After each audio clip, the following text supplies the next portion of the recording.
Hello, welcome back to the studio. Today I'm just going to do a quick video showing you how I store my watercolor paint. So this is my pegboard paint organizer, which I'm super proud of. If you're new here, my name is Lee Angold, and on this channel I share watercolor techniques and tips and some insights into my daily life as an illustrator. In my last video, I gave you a tour of my studio at the KW Artists Co-op, including this great big pegboard where I display some of my art and store my art supplies. I'm not the only person who's ever come up with a pegboard display for watercolor tubes, but it worked really well for me because I do have this big pegboard wall in my studio. So the way this display is organized is each pigment gets its own hook. So I've got a number of pegboard, little teeny tiny pegboard hooks here. And then, for example, this is PY175, the first paint.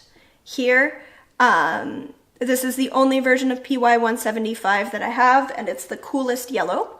So I have organized this in spectrum order from cool yellows all the way through the rest of the rainbow.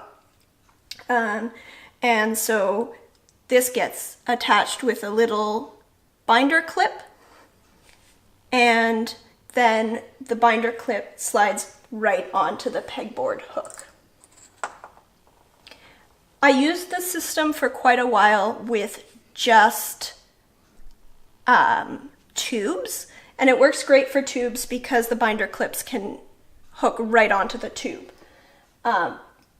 Unfortunately, I sometimes also have other formats of paint, like half pans or watercolor sticks.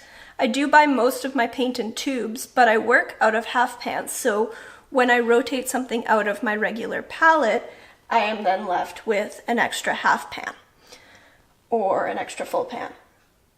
And occasionally I can get a great deal on Daniel Smith watercolor sticks, which again also didn't really work for this. But recently I came up with a solution that works really great. So what I do is when I have a version of this watercolor in a pan and I need to put it back on the wall, I put it inside one of these little teeny tiny Ziploc Baggies, and then I clip the bag to the binder clip, and the binder clip slides onto the wall. So that's what I've got here. So this works really well for disorganized people like me. I have a tragic case of not being able to keep track of things in drawers.